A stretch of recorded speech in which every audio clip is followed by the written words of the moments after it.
Welcome back. We've all seen it, right? More and more folks taking their animals for walks around the parks these days.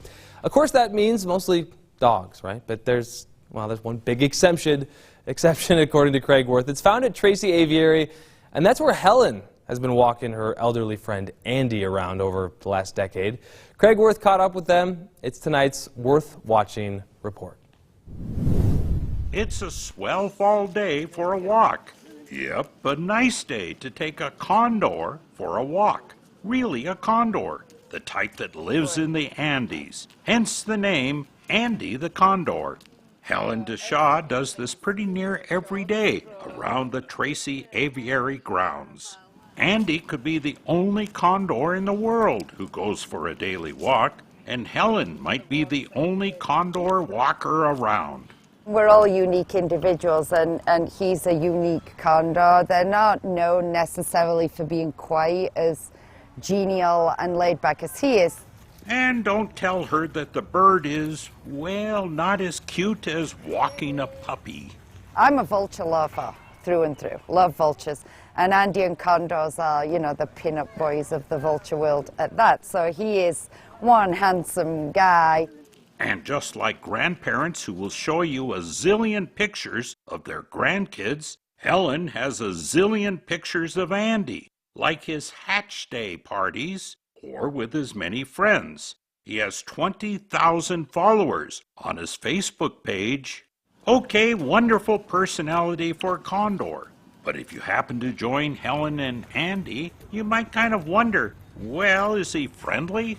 So he's not like going to eat me or anything? No. They only eat dead things. So only eat dead things? As long as you look alive, you're okay. Apparently, the camera lens did not look alive. Get it. You find out lots of cool stuff when you talk to Helen on these outings, like why does he have a bald head? It's so any rotting dead food does not stick to the top of his head. Yep, same thing with me, Andy. You also find out something that's really amazing. While few of us are good at judging the age of turkey vultures in general, and condors in particular, this might look like a baby picture, but Andy is 62 years old.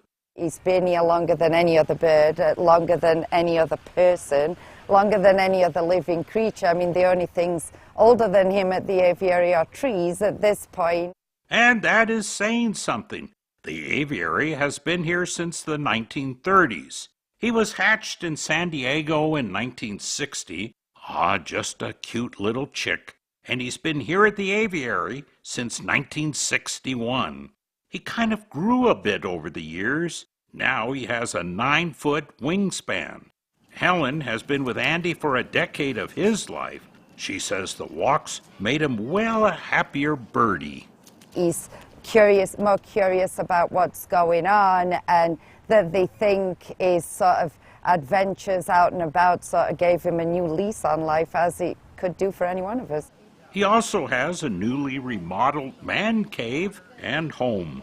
If you found a 50-year-old condor in the wild, that would be something, Usually, probably in their 30s is more normal life expectancy.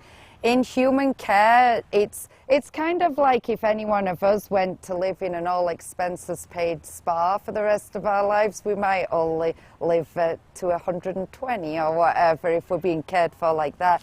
Yep, a swell spa with cool perches, and I guess plenty of carrion to eat, and yes, you will live well, just like Andy. Oh, and he has seen it all for 62 years, and just look at that eye looking at you. Yep, it's just a swell day down here at the aviary. A great day to take your condor for a walk. Craig Wirth, ABC 4 News.